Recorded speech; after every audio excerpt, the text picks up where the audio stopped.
Good morning students. हम class 11 के लिए आज हम डे 3 पे बात करने जा रहे हैं। डे 3 के ऊपर बात करेंगे। डे 3 में हमें क्या डिस्कस करना है। लास्ट टाइम आपको याद हो तो हम लोगों ने डिस्कस किया था A=L+C। मैंने बताया था आपको A=L+C का मतलब क्या होता है। ये बहुत ही इंपॉर्टेंट रिलेशनशिप होती है हमारी अकाउंटिंग के अंदर में, और हमारी पूरी अकाउंटिंग इसके ऊपर बेस्ड होती है। और इसका नाम हम लोग क्या देते हैं बेटा, अकाउंटिंग इक्वेशन। इसके ऊपर चैप्टर भी हम लोग करेंगे कुछ टाइम बाद। ये क्या कहलाता है बेटा, अकाउंटिंग इक्वेशन हमारे पास क्या कहलाता है, चैप्टर कहलाता है। लेकिन इससे पहले हम क्या करेंगे बेटा, डे 3 के अंदर ही इस इंपॉर्टेंट चीज़ में ये दोनों टर्म्स को हम लोग और डिटेल में डिस्कस करने वाले हैं बेटा। एसिड्स को हम लोग क्या करेंगे, डिटेल में डिस्कस करेंगे। एसिड्स की डेफिनेशन मैंने आपको लास्ट टाइम लिखवाई थी बेटा, आपको याद होगा। फिर भी मैं बोलता जा रहा हूँ, साथ साथ में आप चाहें तो डेफिनेशन लिख भी सकते हैं बेटा। मैं यहाँ नहीं लिख रहा हूँ क्योंकि बुक्स में आपको डेफिनेशन मिल जाएगी। अभी हम बुक का यूज़ नहीं करेंगे बेटा, अभी सिंपल हम लोग बेसिक कंसेप्ट्स कवर कर रहे हैं। एसिड्स आर लिखेंगे आप साथ साथ। Assets are future economic benefit. Assets are future economic benefit the rights which are owned और कंट्रोल बाय एन ऑर्गेनाइजेशन और इंडिविजुअल। ये लास्ट टाइम मैंने डेफिनेशन लिखवाई थी। अब एसिड्स को बेटा हम लोग थोड़ा सा डिटेल में डिस्कस करेंगे। बेटा एसिड्स कितने तरह के होते हैं ये तो समझ में आ गई आपको। एसिड्स क्या होते हैं बेटा, एसिड्स को ना 3 पार्ट्स में हम लोग तो सेग्रीगेट करते हैं। कितने पार्ट्स में करते हैं बेटा, 3 पार्ट्स में। पहला हम लोग क्या नाम देते हैं बेटा, पहली जो एसिड का नाम देते हैं वो देते हैं बेटा नॉन करंट एसिड्स। क्या नाम दिया बेटा मैंने, एसिड्स होती क्या हैं ये तो पता लग गई। फ्यूचर इकोनॉमिक बेनिफिट होते हैं। कितने तरह की होती हैं बेटा, ये 3 तरह की होती हैं। पहले का नाम बताया बेटा मैंने क्या, नॉन करंट एसिड्स। दूसरी मैंने क्या कही बेटा, क्या होती है, करंट एसिड्स होती हैं। क्या होती है बेटा, करंट एसिड्स होती है। आगे चलते चले जाएंगे हम लोग। पहली का नाम मैंने नॉन करंट एसिड दिया। तीसरी का नाम दिया बेटे, हाँ, फिक्टिशियस एसिड्स होता है बेटे, TiOUS, फिक्टिशियस एसिड्स होता है बेटे। फिक्टिशियस एसिड्स हमारे पास कहलाता है बेटा ये। तो ये 3 हमारे पास नाम है, non current acids, current acid और फिक्टिशियस एसिड्स। इनको बार डिस्कस करेंगे। बड़े बड़े बाहरी वारी से वर्ड आ गए। नॉन करंट एसिड्स क्या होती हैं, तो सबसे पहले जानना जरूरी है कि नॉन करंट एसिड्स क्या होती हैं। तो मैं आपको बताना चाहूँगा बेटे, नॉन करंट एसिड्स वो एसिड्स होती हैं which are held by entity और enterprises not for the purpose of resale, जिनका की ऑब्जेक्टिव हमारा सेल करना नहीं होता। जिनका की ऑब्जेक्टिव हमारा सेल करना नहीं होता। आपने बिजनेस चलाया, आपको बिजनेस का नाम याद होगा, क्या नाम रखा था हम लोगों ने, हाँ जी बेटा आप लोगों को याद है। डे 2 वाली वीडियो में, सेकेंड वीडियो में हमने कहा अग्रवाल मोबाइल स्टोर के नाम से हम लोगों ने शॉप शुरू करी थी। बेटे अग्रवाल मोबाइल स्टोर ने जो शॉप शुरू करी थी, उन्होंने बिजनेस चलाने के लिए क्या चाहिए, बिजनेस चलाने के लिए इस तरह के एसेट्स चाहिए। यानी कि हम जो भी सोचेंगे बस अग्रवाल मोबाइल स्टोर के पॉइंट ऑफ व्यू से सोचेंगे। तो नॉन करंट एसेट्स क्या हो गई, ये ऐसे एसेट्स होते हैं जो बिजनेस को रन करने के लिए रन करने के पॉइंट ऑफ व्यू से खरीदे जाते हैं और बिजनेस में रखे जाते हैं। इनका ऑब्जेक्टिव सेल करना नहीं होता, यानी कि इनको बेचेंगे नहीं, इनसे हमारे बिजनेस को हम लोग चलाएंगे। यानी कि non current assets are those assets which are purchased by the organization not for the purpose of resale but for the purpose of running the business smoothly and conveniently, जिसके द्वारा कि हम बिजनेस को चलाएंगे। सर बिजनेस को चलाएंगे, business को चलाने के लिए क्या क्या चीज़ें चाहिए होती हैं, इसको और बात करेंगे। आप कहेंगे सर बिजनेस को चलाने के लिए हमारे को लैंड चाहिए। आप कहेंगे, आज हमने कल डिस्कस भी किया था हम लोगों ने, लैंड चाहिए। और हमने डिस्कस भी किया था, लैंड चाहिए, बिल्डिंग चाहिए, हमें क्या चाहिए, प्लांट चाहिए। प्लांट पे बात करेंगे, प्लांट क्या होता है। हमें मशीनरी चाहिए बिजनेस को चलाने के लिए। ये सारी क्या चीज़ें, ये हमारी नॉन करंट एसेट्स हैं। हमें फर्नीचर चाहिए, हमें क्या चाहिए, फर्नीचर चाहिए। ये सारे हमारे क्या हैं, नॉन करंट एसेट्स कहलाते हैं। क्या कहलाते हैं बेटा, ये नॉन करंट एसेट्स। यानी कि जिनका ऑब्जेक्टिव क्या होगा, बिजनेस को रन करने के लिए चाहिए। आपको लैंड चाहिए जहाँ पर कि आप अपनी प्लांट को लगाएंगे। आपको प्लांट का मतलब कि जहाँ पे आप प्रोडक्शन करेंगे या अपनी जहाँ शॉप बनाएंगे, फिर उसके ऊपर कंस्ट्रक्शन करेंगे, वो बिल्डिंग बन जाएगी। वैसे लैंड का मतलब क्या था, खाली जगह को लैंड कहते हैं। अगर उस खाली जगह पर 4 दीवारें और छत लग जाए बेटा, तो क्या बन जाती है बेटा, बिल्डिंग बन जाती है। प्लांट का मतलब क्या होता है अकाउंट्स में, प्लांट का मतलब जहाँ पे कि मैन्युफैक्चरिंग हो रही होती है वो प्लांट कहलाती है। जैसे आपने कोको कोला पीते हैं, पेप्सी पीते हैं, कहते हैं ना पेप्सी का प्लांट लगा हुआ है या कोको कोला का प्लांट लगा हुआ है, वो प्लांट कहलाता है। मशीनरी का मतलब उस प्लांट के अंदर नेचुरल सी बात है, अगर आपको प्रोडक्शन करना है तो बहुत सारी क्या चाहिए, मशीनरी चाहिए। ठीक है, फर्नीचर भी बिजनेस के अंदर ज़रूरत होता है। अगर आपका शोरूम बना हुआ है, आपकी अपनी दुकान है, तो उसके लिए क्या चाहिएगा, आपको फर्नीचर चाहिएगा हमारे को। तो ये चीज़ें हमारे पास होती हैं। इसी सीरीज में एक होता है बेटा फिक्चर्स होते हैं। बेटा क्या होते हैं, फर्नीचर एंड फिक्चर्स। फर्नीचर और फिक्चर में थोड़ा सा डिफरेंस होता है। हर चीज़ में डिफरेंस बता रहा हूँ, फिर भी आपको डाउट्स हो तो आप पूछ सकते हैं। लैंड खाली जगह होती है। बिल्डिंग का मतलब क्या होता है बेटा, अगर किसी लैंड के ऊपर अगर हम कंस्ट्रक्शन कर दें तो वो क्या बन जाती है, बिल्डिंग। अगर कंस्ट्रक्शन नहीं करेंगे तो लैंड ही रह जाएगी, अदरवाइज़ वो बिल्डिंग बन जाएगी हमारे पास। आगे चलते हैं, प्लांट जहाँ पर की मैन्युफैक्चरिंग होती है, वहाँ कुछ मशीनरी लगी होती हैं, उसको हम मशीनरी कह देंगे हम लोग। फर्नीचर, जो आपकी शॉप के फर्नीचर लगा हुआ है वो हमारे क्या कहलाता है, जैसे आपके यहाँ सोफ़ा सेट, सोफ़ा हो गए आपके यहाँ पे, आपके चेयर्स हो गए, टेबल हो गए। आप बेटा स्कूल में देखते हैं, स्कूल के अंदर क्या होता है, फर्नीचर लगा होता है ना, बिल्कुल लगा होता है फर्नीचर। फिक्चर्स का मतलब क्या हो गया, फिक्चर्स का मतलब वो चीज़ें बेटा कोई फिक्स हो जाए हमारे पास। कोई चीज़ अगर मान लो वॉल पे आपने देखते हैं घर के अंदर में पहले के टाइम में इलेक्ट्रिसिटी की फिटिंग होती थी बेटा, फिटिंग होती थी तो फिटिंग पे क्या होता था, वो जैसे आपका स्विच बोर्ड बना होता है, स्विच बोर्ड दीवार में क्या हो जाता है, फिक्स हो जाता है, तो क्या बोलते हैं उसको हम लोग फिक्चर, यानी कि which can be attach to the wall, वो क्या कहलाता है, फिक्चर कहलाता है। फर्नीचर क्या हो जाता है बेटा, थोड़ा मूवेबल हो जाता है, आप एक जगह से दूसरी जगह पे लेके जा सकते हैं। आप अब थोड़ा स्कूल के हिसाब से सोचिए, आप जरा, आपको सब चीज़ें रिलेट होने लगेंगी। स्कूल में ज़मीन है बेटा, आप जहाँ पे खेलते हैं, आपका प्लेग्राउंड वगैरह बना हुआ है, ठीक है। बिल्डिंग है, आप जहाँ पे आप पढ़ते हैं, जहाँ क्लासेस लगती हैं, वो बिल्डिंग हो गई। प्लांट नहीं होता क्योंकि वहाँ पे कोई प्रोडक्शन नहीं होता स्कूल में बेटा, ठीक है। मशीनरी भी स्कूल वगैरह में आपको थोड़ी कम मिलेगी, लेकिन फिर भी हो सकती है। मान लो आपका क्रिकेट की बॉलिंग मशीन हो गई, वो एक तरह की हमारी क्या हो जाएगी, मशीनरी का काम कर जाएगी। फर्नीचर तो आपको मालूम ही है, स्कूल के अंदर कितना सारा फर्नीचर बना होता है, जिसके ऊपर आपकी स्टडीज़ चलती रहती हैं, आप बैठते हैं, ठीक है। आगे चलते हैं हम लोग, ये आगे हमारे पास नॉन करंट एसेट्स कहलाती हैं, ठीक है। अब नॉन करंट एसेट की सीरीज में थोड़ा आगे इसको हम बाइफिकेट करें तो नॉन करंट एसेट्स भी बेटा, ये जो सारी चीज़ें आपको जो नज़र आ रही है ना, ये बेटे सारी टेंजेबल हैं। सर ये टेंजेबल क्या चीज़ होती है, टेंजेबल एसेट्स हैं। टेंजेबल का मतलब क्या होता है, जो नज़र आए उसको बोलते हैं हम टेंजेबल एसेट्स। दोबारा ब्रैकेट में लिख देते हैं, यानी कि आप इन चीज़ों को अपनी आँखों से देख सकते हैं, बिल्कुल देख सकते हैं, ये एसेट्स कहलाते हैं टेंजेबल।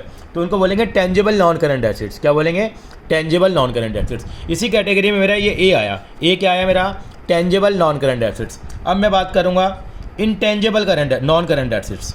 क्या बोला बेटा मैंने, इनटेंजेबल नॉन करंट एसेट को मैं अब एनसीए लिखने वाला हूँ। क्या लिखने वाला हूँ, नॉन करंट एसेट को मैं एनसीए लिखने वाला हूँ। एनसीए का मतलब नॉन करंट एसेट्स। अब कुछ एसेट्स ऐसे भी होते हैं जो कि क्या होते हैं, they are not for the purpose of resale, they are for the purpose of running the business smoothly and conveniently. वो क्या कहलाती है हमारे पास, वो भी नॉन करंट एसेट्स कहलाती है। यानी कि क्या हो गई मेरे पास, वो नॉन करंट एसेट्स क्या आई है मेरे पास। चलो हम बात करते हैं बेटा हम लोग, वो हमारे पास क्या कहलाएंगे, जैसे नाम होता है बेटा गुडविल हो गया। क्या हो गया बेटा, गुडविल। मैं आपको बहुत डिटेल में लेके नहीं जा रहा हूँ बेटा, नहीं तो उसका फर्दर बाइफिकेशन और भी होता है नॉन करंट एसेट्स का। नॉन करंट एसेट्स का फर्दर बाइफिकेशन और भी होता है, वहाँ लेके नहीं जा रहे। इंटेंजिबल एसेट्स में क्या आ जाएगा, गुडविल, और क्या आ जाएगा बेटा यहाँ पे, कॉपीराइट आ जाएगा बेटा। क्या आ जाएगा, कॉपीराइट। आप कहेंगे सर ये क्या चीज़ होती हैं, बिल्कुल बताने वाले हैं। ट्रेडमार्क है, ये हमारे पास क्या आ जाएगा बेटा, पेटेंट्स आ जाएंगे। ये सारे हमारे पास क्या कहलाते हैं बेटा, नॉन करंट एसेट्स। लेकिन कौन से हैं, इंटेंजिबल नॉन करंट एसेट्स हैं।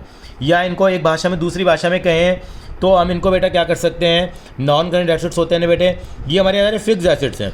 यानी कि ये हमारे फिक्स टेंजिबल एसेट्स हैं, और ये हमारे पास क्या है, फिक्स हमारे इंटेंजिबल एसेट्स है, ये भी कह सकते हैं आप, है non current assets. Non current assets के अंदर ही मैंने क्या बोल दिया बेटा, इनको फिक्स एसेट्स बोल दिया। यानी कि ये फिक्स टेंजिबल एसेट्स हैं, ये मेरे पास क्या है, फिक्स इंटेंजिबल एसेट्स हैं। क्या क्या है बेटा, गुडविल है मेरे पास। क्या, गुडविल। अब गुडविल क्या होती है, सर गुडविल भी कोई एसेट होता है क्या, बिल्कुल गुडविल एसेट होती है। आपको लगता है कि नज़र ही नहीं आती, आप हल्दीराम पे जाओ, हल्दीराम के कहते हैं, हल्दीराम की तो गुडविल है।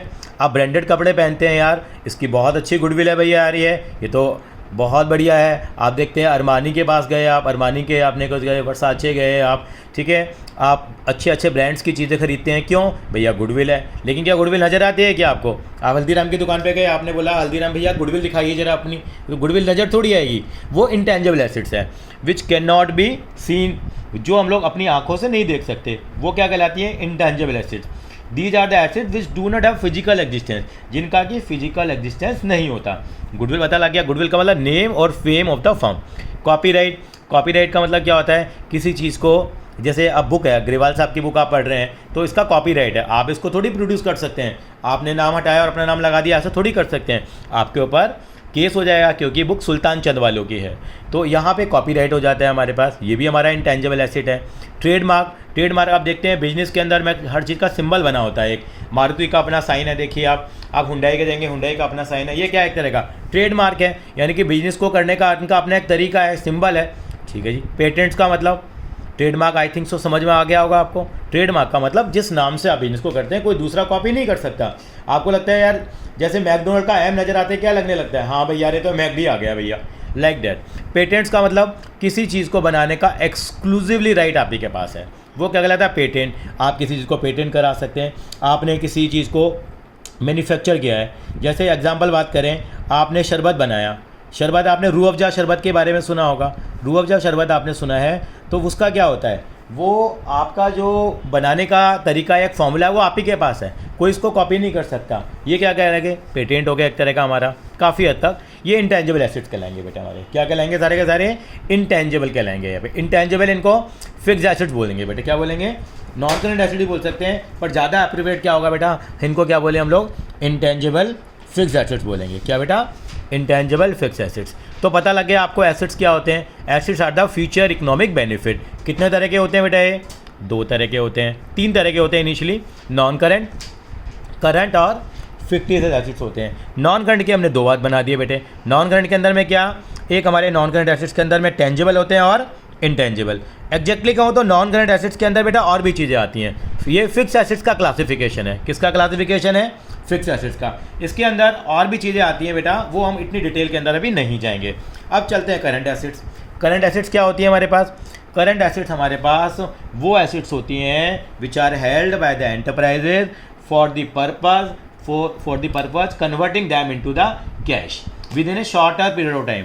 जिनका ऑब्जेक्टिव क्या होता है ऑर्गेनाइजेशन के अंदर में, जिनको कि कैश में तब्दील करना होता है। क्या करना होता है, कैश में जिनको तब्दील करना होता है, वो हमारी क्या कहलाती है, करंट एसेट्स।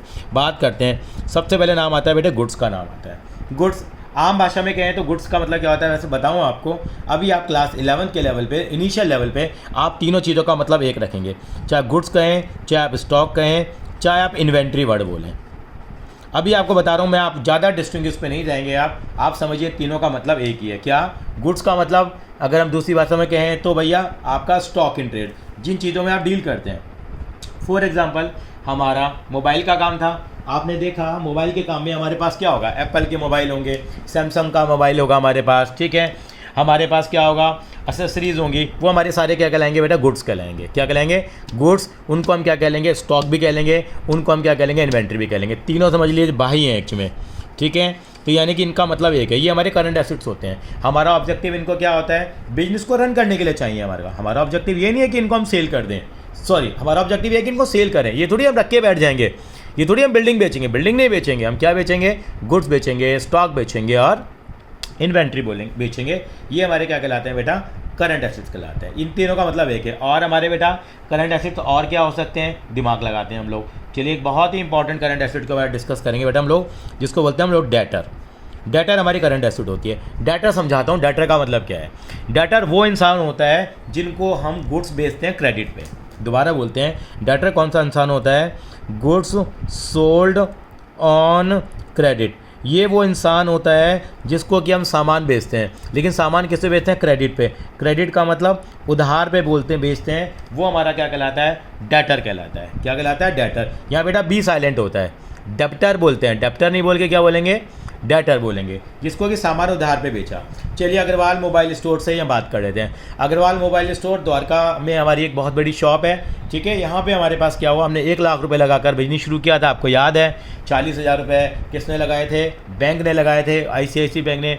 60,000 रुपये रविंद्र अग्रवाल ने लगाए थे, आपको याद होगा कहानी के अंदर में, बिल्कुल ध्यान रखना है। अब हमारी दुकान के ऊपर मान लीजिए गुड्स परचेज करने के लिए कोई कस्टमर आता है, और कस्टमर कौन आता है, कस्टमर ही बड़ा खास हमारी दुकान पे आ जाता है। हमारा लक बड़ा अच्छा है, अक्षय कुमार हमारी दुकान पे आ जाते हैं। कौन आ जाते हैं, हम लोग हर किसी एग्जाम्पल के अंदर एक करेक्टर देंगे बेटा। कौन आ जाता है हमारे पास, हाँ जी, अक्की जी आ जाते हैं। इसका मतलब अक्षय कुमार हमारी शॉप पे आते हैं। अक्षय कुमार आते हैं और कहते हैं सर अग्रवाल मोबाइल स्टोर पे आते हैं, अग्रवाल मोबाइल स्टोर जी हमें क्या दिखाइए, एक मोबाइल दिखाइए। उनको एक मोबाइल पसंद आ जाता है। मोबाइल पता है कितने रुपए का था, 15,000 रुपये का मोबाइल था। कितने का मोबाइल था, 15,000 रुपये का मोबाइल था। उन्होंने कहा सर मेरा मोबाइल पैक कर दीजिए। हमने मोबाइल पैक कर दिया। अक्षय कुमार ने कहा अरे सर मैं तो पैसा लाना ही भूल गया, मैं अपना पर्स ही भूल गया हूँ, मेरे पास पैसा देने के लिए नहीं है। हमने कहा कोई बात नहीं अक्षय कुमार जी, कोई दिक्कत नहीं है, हम आपको उधार भेजेंगे, पेमेंट आप बाद में दे देना। तो यानी कि पेमेंट बाद में दे देना, इसका मतलब मेरी वो एसिड बन गई, मुझे बाद में तो पेमेंट मिल ही जाएगी ना।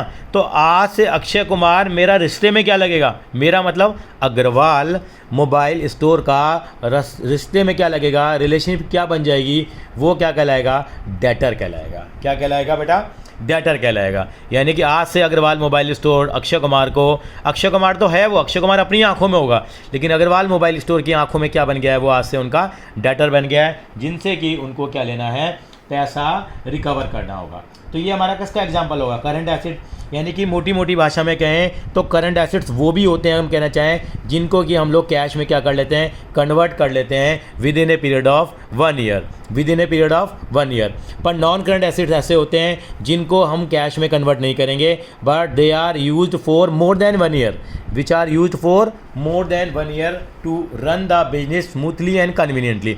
जिनका ऑब्जेक्टिव कैश में कन्वर्ट करना नहीं होता, बल्कि इनका ऑब्जेक्टिव क्या होता है, अपने बिजनेस को लॉन्ग टर्म के लिए चलाने के लिए। चलिए जी आगे चलते हैं हम लोग। अब आते हैं बेटा करंट एसेट्स के अंदर और भी तो चीज़ें हो सकती हैं क्या सर, गुड्स और डेटर के अलावा और कुछ नहीं हो सकता? बिल्कुल हो सकता है। किसने मना किया?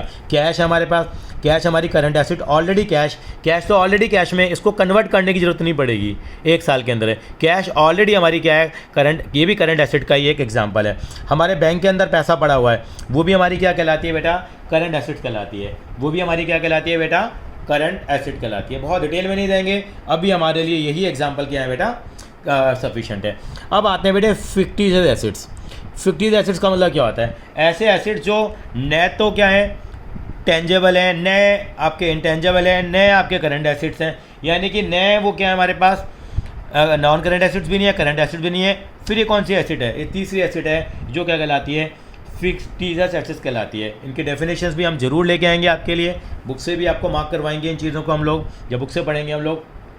तो फिक्टिशियस एसेट्स क्या होती हैं? फिक्टिशियस एसेट्स वो एसेट्स होती हैं विच आर नीदर टेंजिबल और intangible assets, but they are losses not written off in the year in which they are incurred. यानी कि ये न तो हमारे लिए क्या होती हैं बेटा, टेंजिबल एसेट्स है, न हमारे लिए इंटेंजिबल एसेट्स है। ये लॉस होते हैं बेटे, क्या होते हैं, नुकसान होते हैं, जिनको हम लोग 1 साल से ज़्यादा में राइट ऑफ करते हैं। They are the losses not written off in the year in which they are incurred, जिस साल ये खर्चे हुए हैं। एग्जाम्पल लेते हैं, बेस्ट एग्जाम्पल क्या लेते हैं, यहाँ पे एक एग्जाम्पल बनता है बेटा, हर कोई एक ही एग्जाम्पल देता है। यहाँ पे एक इस कैटेगरी में एग्जाम्पल आता है डेफर्ड रेवेन्यू एक्सपेंडिचर। बहुत टेक्निकल सा टर्म आता है बेटा, इसको समझने में बहुत टाइम लगता है। मैंने क्या नाम दिया बेटा इसका, deferred, DEFERRED, deferred revenue expenditure. इसको डिटेल में हम बाद में डिस्कस करेंगे, अभी हम ज़्यादा नहीं करेंगे। डेफर्ड रेवेन्यू एक्सपेंडिचर जो आते हैं वो सारे के सारे हमारे किस कैटेगरी के अंदर आते हैं बेटा, फिक्टिशियस एसेट्स की कैटेगरी में आते हैं। छोटा सा एग्जांपल देता हूँ, अग्रवाल मोबाइल स्टोर की कंपनी है, चलो जी मान लिया अग्रवाल मोबाइल स्टोर की कंपनी है। मान लीजिए अब हम लोग बड़े लेवल पे काम कर रहे हैं, मान लीजिए अब हम लोग जियो वगैरह को भी क्या दे रहे हैं बेटा, टक्कर दे रहे हैं। मान लीजिए एग्जाम्पल दिया, अब थोड़ा सा मैं 1 लाख वाले एग्जाम्पल से हटूंगा। हम मोदी जी के पास गए, मोदी जी से हमने कहा, मोदी जी हमें 4G का लाइसेंस यूज करना है जी। मोदी जी ने कहा ठीक है जी, भारत सरकार है हमारे पास, 4G का लाइसेंस हमें यूज करना है। उन्होंने कहा सर आपको 10 करोड़ रुपए की लाइसेंस फ़ी देनी पड़ेगी। कितने रुपए की लाइसेंस फ़ी देनी पड़ेगी? 10 करोड़ रुपए की देनी पड़ेगी, और आपका लाइसेंस 10 साल के लिए वैलिड हो जाएगा। 10 साल के लिए वैलिड हो जाएगा। भाई मैंने ठीक है जी, यानी कि मैंने हिसाब लगाना शुरू करा, करीब करीब मेरा हर साल का खर्चा कितना आ रहा है सर, 1 करोड़ रुपये आ रहा है। लेकिन 10 साल बाद तो मेरी चीज़ कितनी हो जाएगी, ये 0 हो जाएगी ना। कितनी वैल्यू हो जाएगी इसके 10 साल के बाद? 0। जैसे मैंने बिल्डिंग खरीदी, बिल्डिंग खरीदता हूँ तो क्या होता है, अगर मैं बिल्डिंग खरीदूंगा तो क्या कहूँगा, भैया बिल्डिंग मेरी हमेशा के लिए हो गई, ठीक है ना। लेकिन यह क्या होता है, मैंने एडवर्टाइजमेंट के लिए 10 करोड़ रुपये पे भी करे, 10 करोड़ मैंने पे करे, लेकिन वो मेरा नहीं हुआ। यह क्या नहीं हुआ, मेरा नहीं हुआ। 10 साल के बाद क्या हो जाएगी, उसकी वैल्यू मेरे लिए 0 हो जाएगी। तो ऐसे एक्सपेंडिचर क्या कहलाते हैं, डेफर्ड रेवेन्यू एक्सपेंडिचर कहलाते हैं। शायद अभी आपको कम समझ आया होगा। अभी आप समझ लीजिए कि 4G का जो हम लोगों ने गवर्नमेंट को 10 करोड़ रुपए दिए हैं, वो 10 करोड़ रुपए 10 सालों में एडजस्ट हो जाते हैं। तो हर साल हमें 1-1 करोड़ रुपए का क्या करते हैं, लॉस मान के चलते हैं। हर साल 1-1 करोड़ रुपए का हम क्या करके चलते हैं, लॉस मान के चलते हैं। एक साल हम लोग लॉस मानेंगे तो लगने लगेगा कि पहले साल में लॉस हो गए, यानी कि लॉस तो हुआ है, 1 साल में हम उसको नहीं दिखाएंगे, धीरे धीरे दिखाएंगे, इसलिए इसका नाम है डेफर्ड। क्या नाम है? डेफर्ड। जैसे आज के डेट में देखा है आपने, कोरोना के कारण क्या करा, बैंकों ने ईएमआई को क्या कर दिया है? डेफर्ड। डेफर्ड का मतलब उनको आगे बढ़ा दिया, क्योंकि इसी अगर हम लोग अप्रैल की ईएमआई नहीं दे पा रहे, मई की ईएमआई नहीं दे पा रहे, जून की ईएमआई नहीं दे पा रहे हैं, क्योंकि आजकल बड़ा कोरोना का संकट आया है, तो उनको डेफर्ड कर दिया गया है। ऐसे इन खर्चों को एक साल से ज़्यादा के लिए डेफर कर दिया जाता है, इसीलिए इनका नाम है डेफर्ड रेवेन्यू एक्सपेंडिचर या फिक्टिशियस एसेट्स। इनका हम डेफिनेशन हम बाद में करेंगे। आई थिंक सो ये तीनों टर्म आपको क्लियर हो गई हैं। अब मैं थोड़ा सा बेटा आगे चलूँगा, लाइबिलिटी की तरफ आगे चलूँगा बेटा। लाइबिलिटी है, लाइबिलिटी को बेटा मैं कितने पार्ट्स में डिवाइड करूँगा? लाइबिलिटी की भी इस तरह से कैटेगरी बना देंगे बेटा हम लोग।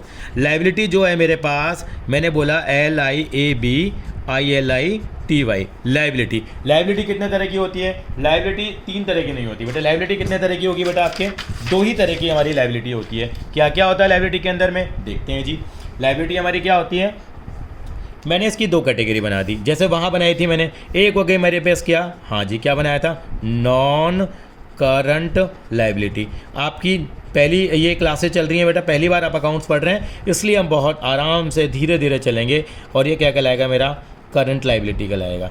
पहले मैंने क्या बोला? Non current liability. दूसरा बोला मैंने करंट लाइबिलिटी। वहीं से हमने वर्ड उठाए हैं। वहाँ क्या था? नॉन करंट एसेट्स और current assets. Non current assets का मतलब क्या था? ऐसे एसेट्स जिनका कि बेनिफिट हमें 1 साल से ज़्यादा के लिए मिलेगा, जिनका कि बेनिफिट हमें 1 साल से ज़्यादा के लिए मिलेगा। जैसे लैंड है, हमारी बिल्डिंग है, प्लांट है, मशीनरी है, जिनका कि बेनिफिट आपको 1 साल से ज़्यादा के लिए मिलता है, वो नॉन करंट एसेट्स हैं। और करंट एसेट्स क्या थी? जिनका कि बेनिफिट आपको 1 साल के लिए मिलना था, वो हमारी क्या कहलाती हैं? करंट एसेट्स कहलाती है। ये हमने माना ना।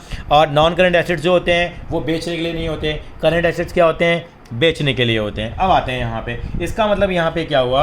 नॉन करंट लाइबिलिटी वो लाइबिलिटी होती है जो लंबे साल की लाइबिलिटी होती है। ऐसी लाइबिलिटी जिनको कि आपको 1 साल के बाद पे करना होता है, ऐसी लाइबिलिटी जिनको कि हमें 1 साल के बाद पे करना होता है, वो लाइबिलिटी क्या कहलाती है हमारे लिए? नॉन करंट लाइबिलिटी कहलाती है। यानी कि the liability which are to be paid after more than 1 year. 1 साल के बाद पे करेंगे तो क्या बन जाएगी? वो नॉन करंट लाइबिलिटी। और अगर आपने कोई लाइबिलिटी 1 साल के अंदर पे करनी है, मतलब 12 महीने के अंदर पे करनी है, तो हम क्या कहते हैं? उसको करंट लाइबिलिटी कहते हैं। क्या कहते हैं? Current liability. सर कोई एग्जांपल दे दीजिए। बिल्कुल, नॉन करंट लाइबिलिटी क्या हो गई? ऐसी लाइबिलिटी जो 1 साल के बाद पे करनी होती है हमें। अभी भैया आपको याद है अग्रवाल मोबाइल स्टोर ने लोन लिया था, किससे लिया था? सर ICICI बैंक से लिया था। मैंने बोला ICICI बैंक, मैंने कहा मतलब अग्रवाल मोबाइल स्टोर ने बोला कि आपका लोन हम क्या देंगे सर? 5 साल के बाद लौटाएंगे। ICICI बैंक ने कोई बात नहीं, मैं तो ब्याज ले लूँगा। अगर मैंने ICICI बैंक का जो लोन है 5 साल बाद लौटाया, या मैंने 13 महीने बाद लौटाया, 14 मंथ्स बाद, 15 मंथ्स बाद लौटाया, तो कौन सी लाइबिलिटी बन जाएगी? हाँ जी बेटा, नॉन करंट लाइबिलिटी बन जाएगी। यानी कि ICICI बैंक का लोन डिपेंड करता है। ICICI बैंक का लोन अगर मोर देन 1 ईयर है, क्या बोला बेटा मैंने? मोर देन 1 ईयर है, मोर देन 1 ईयर है। अगर 1 साल से ज़्यादा का है तो क्या कहलाएगा वो मेरे लिए? नॉन करंट कहलाएगा। अगर ICICI बैंक का विद इन मैंने कितने मंथ्स पे कर दिया? ICICI बैंक का जो लोन है विद इन 12 मंथ्स, 12 महीने के अंदर मैंने पे कर दिया। विद इन कितना? 12 मंथ्स अगर पे कर दिया, यानी कि मेरे अकाउंटिंग साइकिल के अंदर में, अकाउंटिंग साइकिल पे बाद में बात करेंगे, 12 महीने के अंदर पे कर देंगे तो क्या कहलाएगी मेरे बेटा? वो करंट लाइबिलिटी कहलाएगी। क्या कहलाएगी मेरा बेटा? करंट लाइबिलिटी कहलाएगी, अगर मैंने उसको 12 महीने के अंदर पे कर दिया। सर ICICI बैंक के लोन के अलावा और कोई एग्जाम्पल नहीं है? बिल्कुल, बहुत सारे एग्जाम्पल है हमारे पास। चलते हैं हम लोग। क्या एग्जाम्पल हो सकता है? ICICI बैंक से लोन ले लिया, मतलब मोटा मोटा अभी आप समझ लीजिए लोन। एक टेक्निकल वर्ड होता है हमारे पास यहाँ, उसको बोलते हैं बेटा डिवेंचर। क्या बोलते हैं हम लोग? डिवेंचर। आप एग्जाम में एग्जाम्पल के फॉर्म में लिखाना इसको, लेकिन होता क्या है बेटा? डिवेंचर भी एक तरह का लोन होता है। टेक्निकल वर्ड है, अभी मैं आपको नहीं समझा पाऊंगा। अगर आपका डिवेंचर है तो डिवेंचर भी क्या होता है? एक तरह से लोन ही होता है, यानी कि इनको लॉन्ग टर्म लोन ही होते हैं बेटा। क्या होता है? लॉन्ग टर्म लोन होता है। तो वो क्या कहलाते हैं हमारे पास? सारे के सारे नॉन करंट लायबिलिटी में आ जाते हैं। यानी कि अग्रवाल मोबाइल स्टोर के हिसाब से सब कुछ सोचना है आपको। अगर आप कोई भी लायबिलिटी किसी से पैसा उधार ले लो, 1 साल के बाद अगर उसको पे करेंगे तो क्या कहलाएगी? वो नॉन करंट लायबिलिटी। चलिए बेटा, करंट लायबिलिटी में अगर बैंक से लोन लिया है, अगर लोन 1 महीने के लिए लिया है, 1 साल के लिए लिया है, तो क्या कहलाएगी? वो करंट लायबिलिटी। दूसरा और आते हैं, बहुत ही इंपॉर्टेंट है। एक होता है बेटा क्रेडिटर होता है। क्या होता है? क्रेडिटर। आपने वहाँ एक डेटर सुना था, ये क्या है? क्रेडिटर है। क्रेडिटर का मतलब क्या होता है? ऐसा इंसान जिससे गुड्स उधार में खरीदे हों। मैंने लिखा गुड्स परचेज्ड ऑन क्रेडिट, यानी कि आपको याद होगा गुड्स परचेज्ड ऑन क्रेडिट।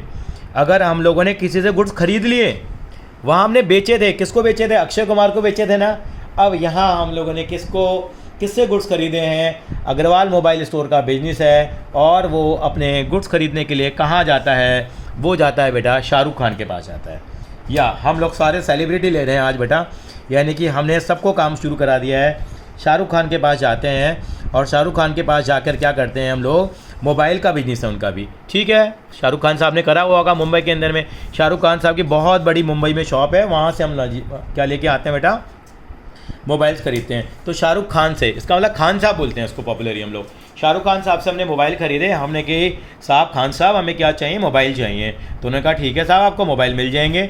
और हमने उनसे मोबाइल ख़रीदे और हमने जो मोबाइल इनसे ख़रीदे बेटा, हमने बोला कि हमें 30,000 रुपये के मोबाइल चाहिए। कितने के मोबाइल चाहिए?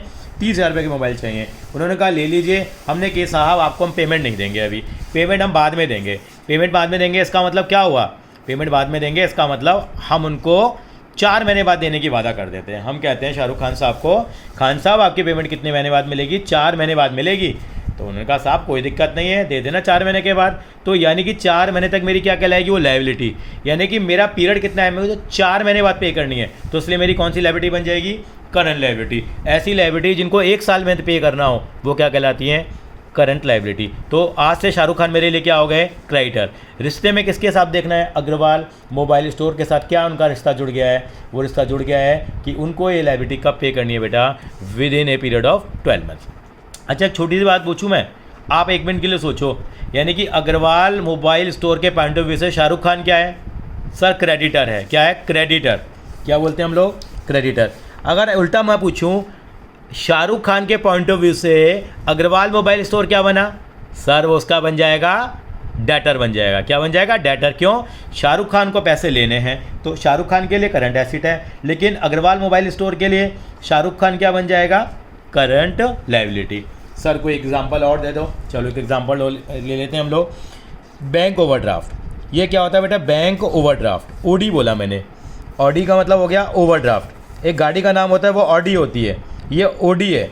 ओडी का मतलब बैंक ओवरड्राफ्ट। बैंक ओवरड्राफ्ट का मतलब क्या होता है? बैंक में जितना बैलेंस होता है हम उससे ज़्यादा पैसे भी निकाल सकते हैं। अच्छा सर ज़्यादा भी निकाल सकते हैं? सर ये तो मज़ा आ जाएगा, लेकिन नहीं, बैंक की फैसिलिटी हर किसी को नहीं देता, अपने प्रिविलेज कस्टमर्स को देता है। प्रिविलेज का मतलब जो बैंक के अच्छे कस्टमर हैं।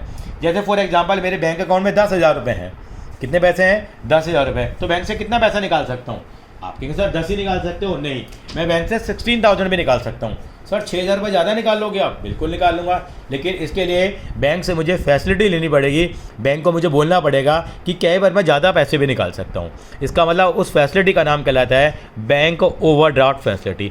बैंक इसके लिए आपसे इंटरेस्ट चार्ज करता है, लेकिन बैंक ये फैसिलिटी हर किसी को नहीं देता, अपने प्रिविलेज कस्टमर्स को देता है। लेकिन बैंक भी कच्ची गोलियाँ नहीं खेलता। बैंक आपसे क्या करा लेता है? कोई चीज़ मॉर्गेज करवा लेता है, आपसे कोई चीज़ गिरवी रखवा लेता है। कल को आपने 16,000 रुपये निकाल लिए, 6,000 रुपये ज़्यादा निकाल लिए और आप उनको लेकर चले गए, भाग गए आप, बैंक किसको पकड़ेगा? तो बैंक आपकी या तो आपकी बिल्डिंग गिरवी रखवा लेगा, या आपकी मशीनें गिरवी रखवा लेगा, या आपके स्टॉक को गिरवी रख लेगा। इस तरीके से वो आपको फैसिलिटी दे सकता है। लेकिन आपके पास 6,000 रुपये के लिए बिल्डिंग गिरवी रख देंगे क्या? नहीं बेटा, ये तो एग्जाम्पल है। मान लीजिए आपने 2 करोड़ रुपये की ऑडी ले ली, 2 करोड़ रुपए का ओवरड्राफ्ट ले लिया, तो बैंक क्या करेगा? आपकी प्रॉपर्टी 5 करोड़ की है तो वो आपकी वो गिरवी रख लेगा, यानी कि उसके कागज़ आपको बैंक मैनेजर के पास जमा कराने पड़ेंगे बेटा। तो ये मैंने आपको बताया नॉन करंट लायबिलिटी और करंट लायबिलिटी। बेटा आज का काम हम लोग थोड़ा समराइज़ करते हैं, वीडियो बहुत लंबी हो रही है, लेकिन आज हम लोगों ने सीखा बेटा, सबसे पहले सीखा हम लोगों ने नॉन करंट एसेट्स। कितने तरह के होते हैं बेटा हमारे पास एसेट्स? पहले तो एसेट्स सीखे। एसेट्स 3 तरह के हैं, नॉन करंट एसेट्स और हमारे करंट एसेट्स, और तीसरा हमारे क्या है? फिक्टिव एसेट्स। नॉन करंट एसेट्स जिनका ऑब्जेक्टिव इनको सेल करना नहीं होता, बट इनको कैश में कन्वर्ट नहीं करा जाता। सेकेंड थिंग, थर्ड थिंग, ये 1 साल से ज़्यादा के लिए हम लोग रखते हैं ताकि हम लोग इनका लॉन्ग टर्म के लिए बेनिफिट उठा पाएँ। करंट एसेट जिनको 1 साल में हम कैश में कन्वर्ट कर लेंगे, जिसमें गुड्स आ जाएंगे, डेटर्स आ जाएंगे और हमारे कैश और बैंक के बैलेंस आ जाएंगे। ये 2 तरह की होती थी, टेंजिबल और इनटेंजिबल। फिक्टिव एसेट्स के लिए एग्जांपल याद रख लीजिए, मोदी जी वाला मैंने बताया आपको, मोदी जी से लाइसेंस लेने गए, 4G का लाइसेंस लिया, या मान लीजिए अब तो 5G आ गया, 5G का लाइसेंस लेने वाला एग्जांपल याद कर लीजिए आप। 2 बार आप वीडियो देखेंगे, ये टर्म्स आपको धीरे धीरे क्लियर होने चाहिए। अक्षय कुमार हमारे लिए क्या है, हमेशा डेटर हैं। शाहरुख खान हमारे क्या हैं, क्रेडिटर हैं। शाहरुख खान हमारी लाइबिलिटी है। और लाइबिलिटी कितने तरह की होती है, 2 तरह की, नॉन करंट और करंट।